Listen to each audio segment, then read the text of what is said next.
Bien-aimés dans le Seigneur,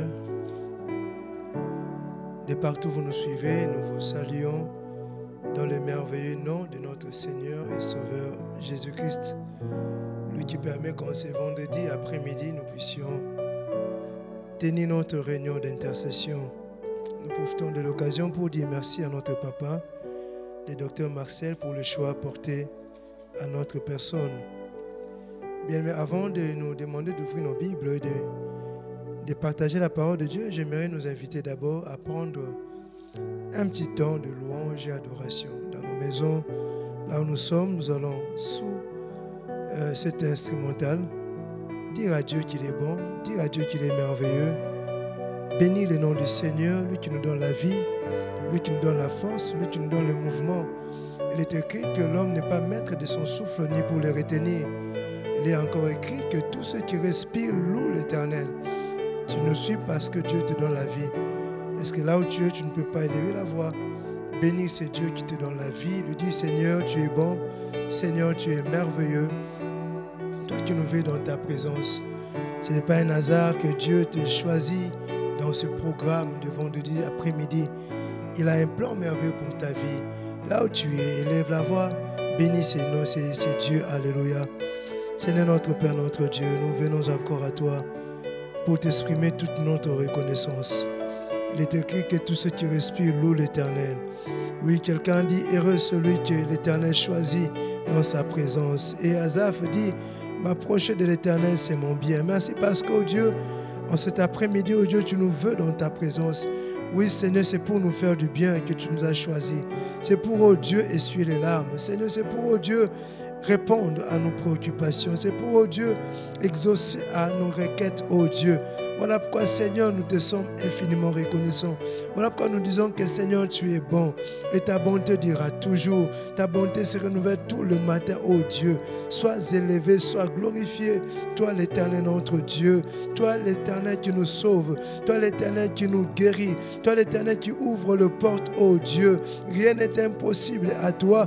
Et tout est possible à celui qui croit. Oui, nous croyons en ta parole. Oui, nous croyons en toi, que tu es le Dieu tout capable. Tu es le Dieu grand, le créateur du ciel et de la terre. Qui est comme toi, Jésus? Reçois notre louange, reçois notre adoration. Toi, le Dieu bon, toi, le Dieu merveilleux. Oui, nos mots sont limités, oh Dieu, pour décrire ta grandeur. Mais Seigneur, reçois ces faibles mots, oh Dieu, l'expression de nos cœurs, Seigneur, qui te dit que tu es grand, qui te dit, Seigneur, que tu es merveilleux, que tu es bon, Seigneur de gloire. Alléluia. Gloire à Jésus. Gloire au Seigneur. C'est lui qui nous garde. C'est lui qui nous protège. C'est lui qui nous guérit. Reçois honneur et louange.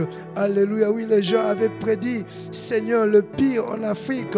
Les gens avaient prédit le pire, oh Dieu, dans mon pays. Oui, Seigneur, suite à ce Covid, Seigneur. Mais toi, jusque-là, oh Dieu, tu nous as secourus. Tu continues à nous secourir. Voilà pourquoi, oh Dieu, nous venons auprès de toi cet après-midi pour te célébrer, pour te dire que tu es bon, pour te dire que tu es merveilleux. Tous les jours qui passent, oh Dieu, tu pourvois nos besoins. Tu nous donnes le pain quotidien. Alléluia. Comment ne pas, oh Dieu, le dire que tu es bon, que tu es merveilleux. À toi seul soit la louange. À toi seul soit l'honneur, la gloire pour toujours. Car tu es notre Dieu, le Dieu qui vit pour l'éternité. Tu mets nos louanges. Alléluia. Béni sois-tu, Seigneur. Gloire te soit rendue. Seigneur, nous voulons lire ta parole. Alléluia. Nous prions que tu puisses bénir cette parole sur nos lèvres et dans nos cœurs. Et permets qu'au Dieu, nous puissions, alléluia, oui, communiquer ta pensée au roi d'Israël. Bénis, Seigneur, mon frère et ma soeur qui nous suit cet après-midi. Et que tout soit pour ta gloire. Au nom de Jésus. Amen. Shalom encore.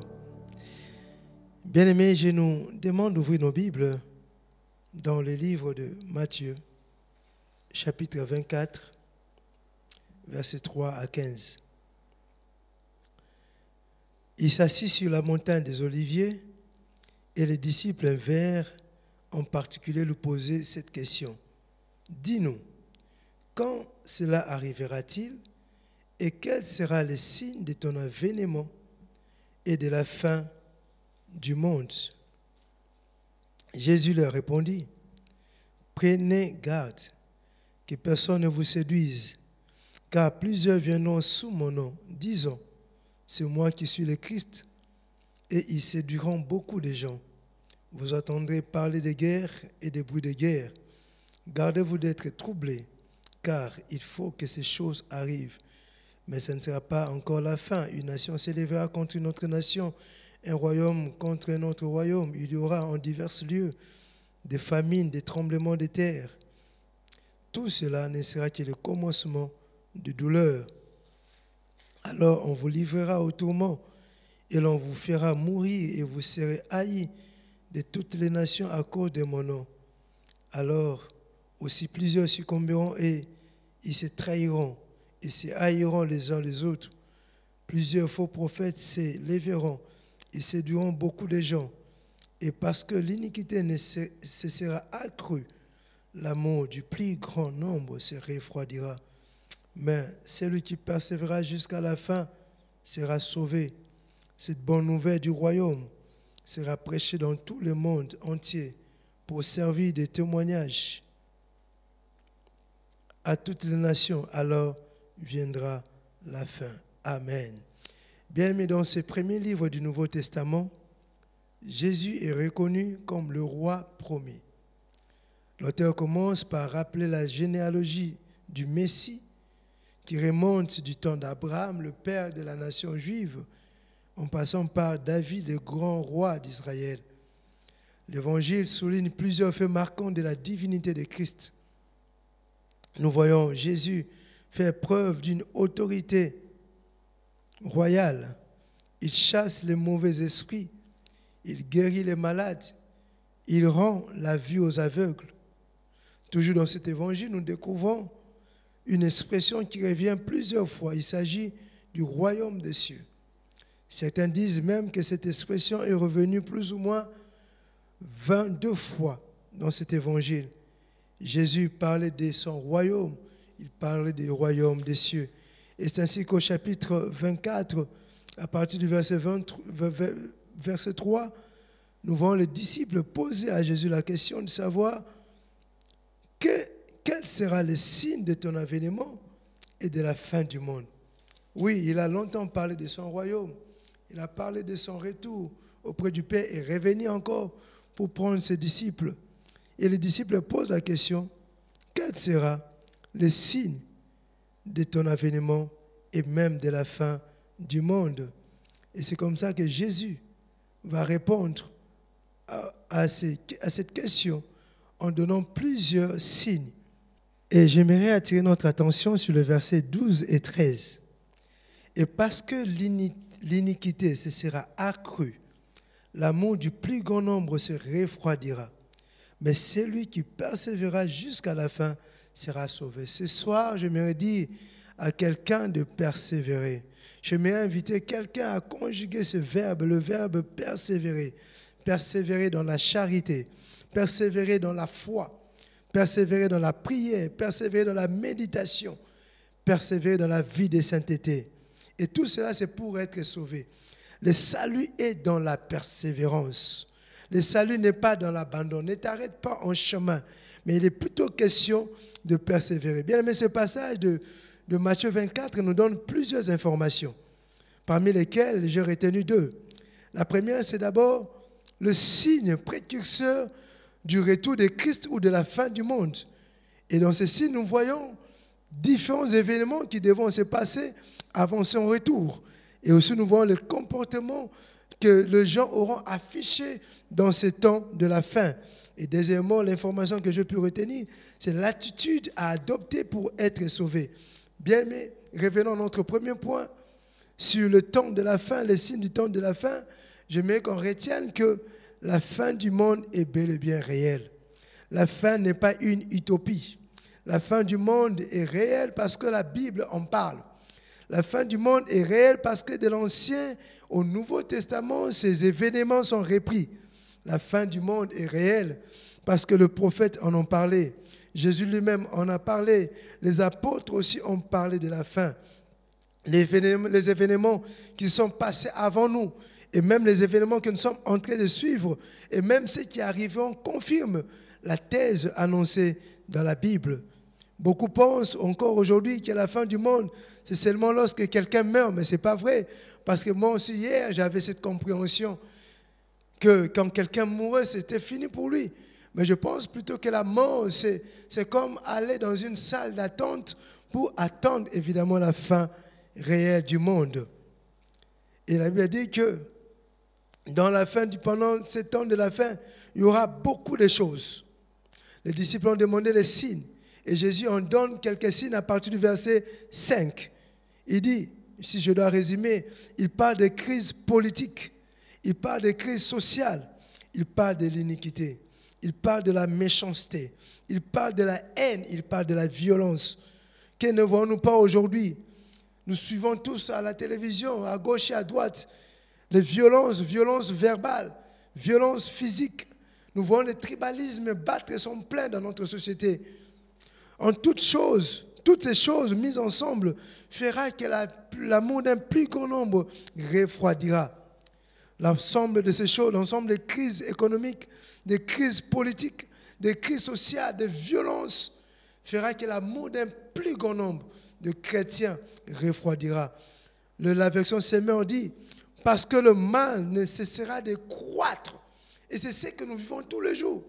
Les gens qui ont vécu, nos grands-parents, nos parents nous disent que le monde d'hier était meilleur au monde d'aujourd'hui par rapport au monde d'aujourd'hui. Et la version Seigneur dit, le mal ne cessera de croître et l'amour du plus grand nombre refroidira. Une autre version dit, l'iniquité sera multipliée. Ou encore, dans une autre version, abondera. Et quelqu'un dit, il y aura la progression du mal. Et c'est ce que nous expérimentons tous les jours. Allumer la télévision, qu'est-ce que nous ne constatons pas dans nos rues, dans nos avenues, dans nos familles? Le mal ne fait que grandir. Il y a la violence sous toutes ses formes. La violence verbale, la violence physique, la violence sur tout l'échelon de notre vie de tous les jours. Bien-aimé, et il est dit que l'amour d'un plus grand nombre refroidira. À cause de l'iniquité qui ne cessera de croître. La conséquence, c'est que beaucoup vont voir leur amour baisser. Leur amour se refroidir.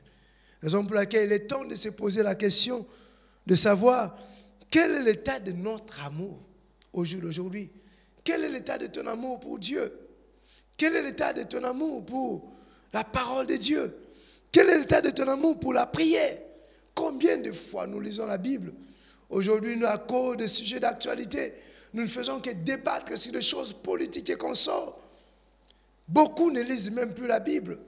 Beaucoup, à cause de fermeture des églises, ont du mal à prier. Beaucoup ont du mal à prendre 30 minutes de prière.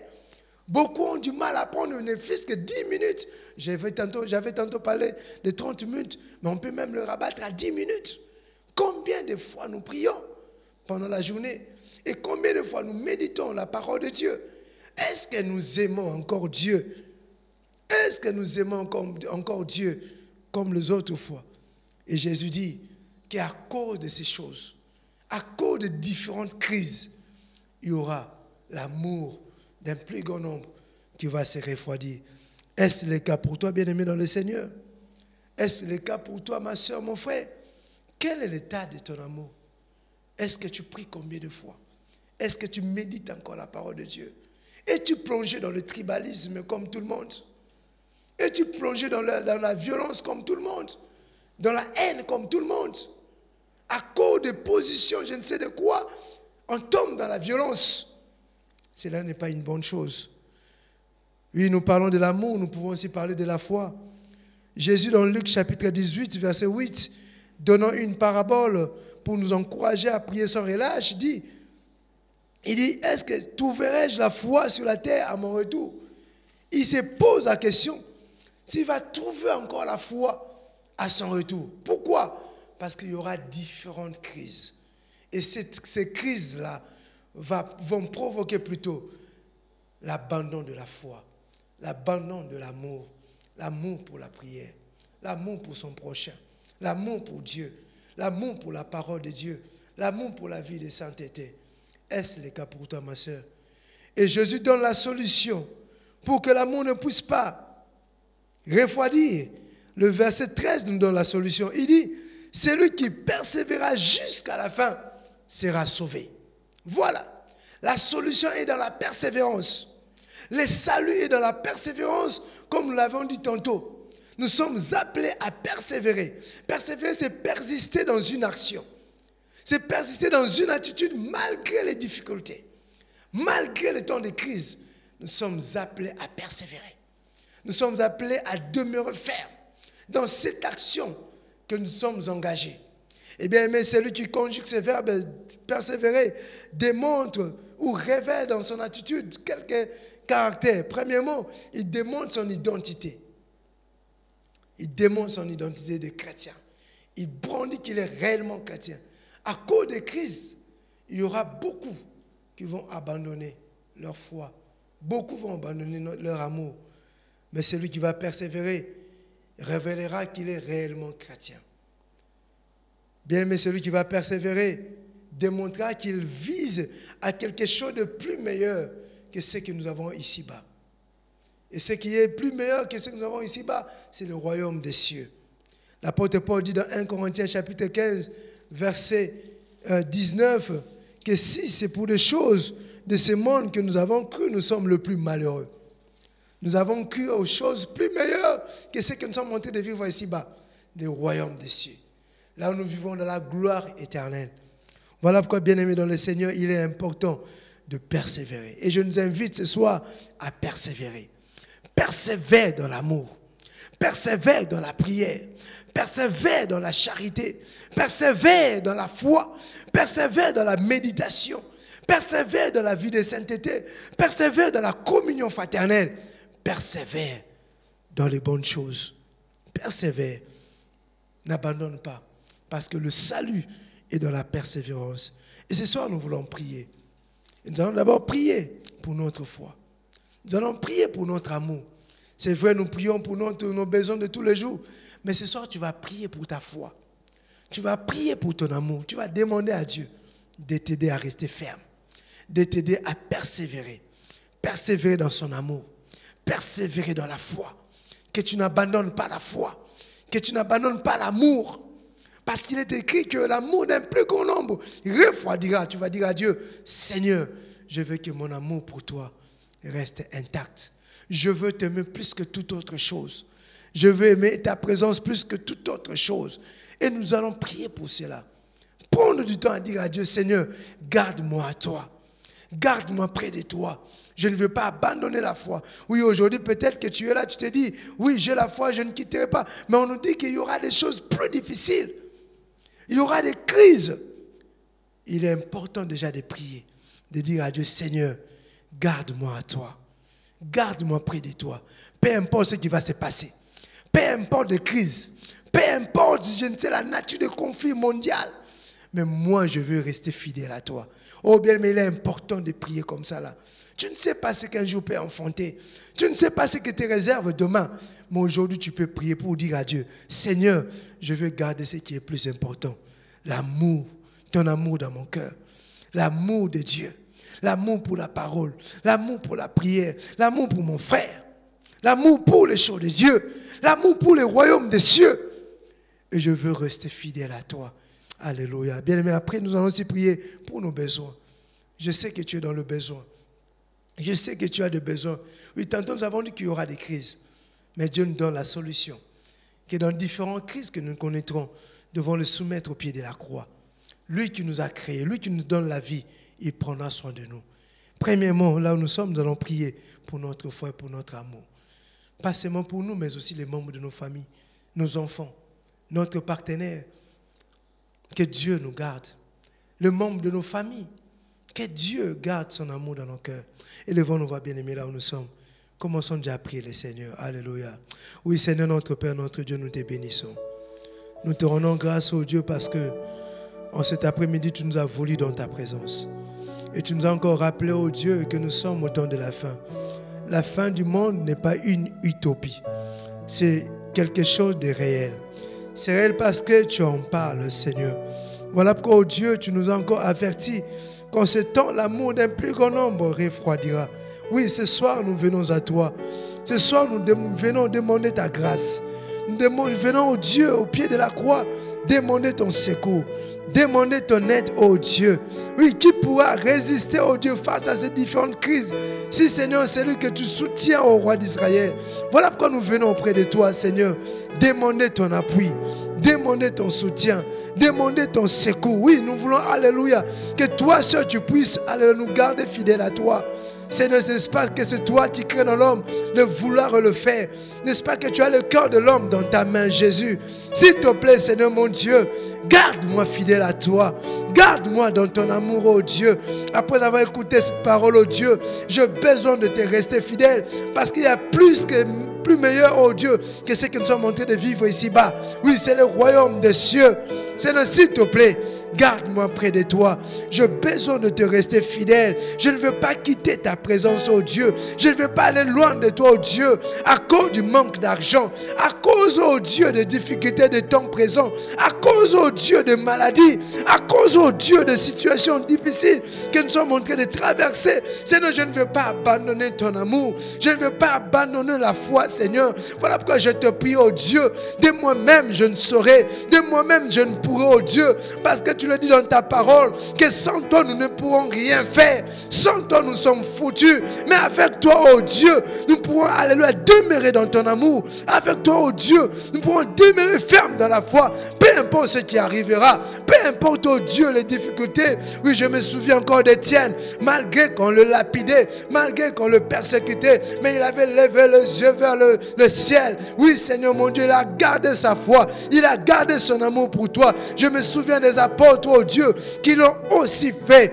malgré la persécution, mais ils sont demeurés fermes, oh Dieu. Je te prie pour moi-même. J'ai besoin de toi, Seigneur. Garde-moi fidèle à toi. Garde-moi fidèle à toi. Je pense à mon frère et à ma soeur. Je pense aux membres de ma famille. Je pense à mes enfants. Je pense à mon épouse. Je pense à, alléluia, à tous qui me sont chers. Mon Dieu, aide-le. Seigneur, aide-le, oh Dieu, qui n'abandonne pas, Seigneur, parce que le salut est dans la persévérance. C'est lui qui persévérera, sera sauvé. Tu nous l'as rappelé encore cet après-midi. Aide-moi à persévérer. Aide-moi à demeurer fidèle. Aide-moi à persévérer dans la foi. S'il te plaît, Seigneur mon Dieu, aide-moi, Père.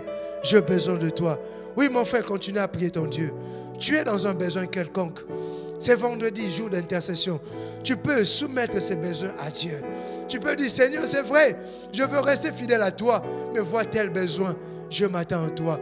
Je veux que tu puisses me secourir. Je sais que tu peux le faire. Je sais que tu es capable de le faire parce que rien n'est impossible à toi. Devant toi, l'impossible n'existe pas. Tu guéris le malade. Peu importe la maladie, tu es celui qui guérit. Tu es celui qui ouvre les portes fermées. Tu es celui qui dit que la chose s'accomplit. Oui, mon frère, recommande-toi à Dieu. Recommande tes besoins à Dieu. Oui, dis-lui, Seigneur, je compte sur ta grâce. Yahweh, lève-toi. Oui, nous sommes au temps de crise. Il y a la crise financière. Il y a la crise financière partout dans nos maisons. Il y a la crise économique. Il y a la crise sociale. Oui, il y a beaucoup qui sont en train de perdre leurs emplois. Mais dis à Dieu, Seigneur, interviens. Seigneur, nous comptons sur toi. Seigneur, s'il te plaît, tu peux intervenir. Seigneur, tu peux mettre fin à cette situation. Seigneur, tu peux changer les choses. Seigneur, tu peux changer ma situation. Tu en es capable. Tu en es capable. Parce que tu dis un mot et la chose s'accomplit. S'il te plaît, Seigneur, lève-toi. Seigneur, lève-toi. Oui, Seigneur, nous comptons sur toi. Oui, Seigneur, nous crions vers toi. Seigneur, toi seul peux mettre fin à cette crise. Toi seul peux mettre fin à ce Covid, Seigneur de gloire. Toi seul, oh Dieu, peux mettre fin à cette crise sociale, à cette crise économique, à cette crise, oh Dieu, politique, Seigneur. Toi seul peux intervenir. Oui, tu vois combien, oh Dieu, les gens pleurent. Tu vois combien, oh Dieu, les gens, Seigneur, ne savent plus, oh Dieu, de quoi est fait le jour suivant, Seigneur. De quoi est fait le lendemain. Seigneur, s'il te plaît, nous crions vers toi. Nous sommes seuls, oh Dieu, et nous avons besoin de toi. Toi, notre appui. Toi, notre secours. Viens, Seigneur mon Dieu. Interviens dans notre situation. Secours-nous, Seigneur mon Dieu. Aie pitié de notre pays. Aie pitié de nos familles. Aie pitié de ton église, Seigneur mon Dieu. S'il te plaît, Père, interviens, Jésus. Nous comptons sur ta grâce. Nous comptons sur ta grâce. Nous comptons sur ta grâce. Mon frère, continue à prier ton Dieu. Tu t'attends à la main, à la visitation de Dieu. Continue à prier ton Seigneur. Il est là près de toi. Il est là prêt pour t'écouter. Il est là pour répondre à ton besoin. Alléluia. Seigneur, lève-toi. Nous comptons sur ta grâce. Nous comptons sur toi, Jésus. Tu es notre seul Dieu. Tu es notre seul appui. À qui irions-nous, Seigneur mon Dieu? À qui irions-nous, Père éternel? Lève-toi, Seigneur. Alléluia. Au nom de Jésus. Amen. Bien, mais nous disons Amen, mais dans vos maisons, vous pouvez continuer à prier. Vous pouvez prendre le temps qu'il faudrait pour prier. Mais nous allons nous arrêter ici. Et le rendez-vous est pris pour le vendredi, plutôt le dimanche matin à partir de 8h sur Facebook et YouTube. Et 9h30 sur les ondes de la radio Parole Éternelle où vous suivez notre culte. Et les enfants, n'oubliez pas, ils ont leur culte à partir de 11h juste le dimanche. Que le Seigneur nous bénisse tous.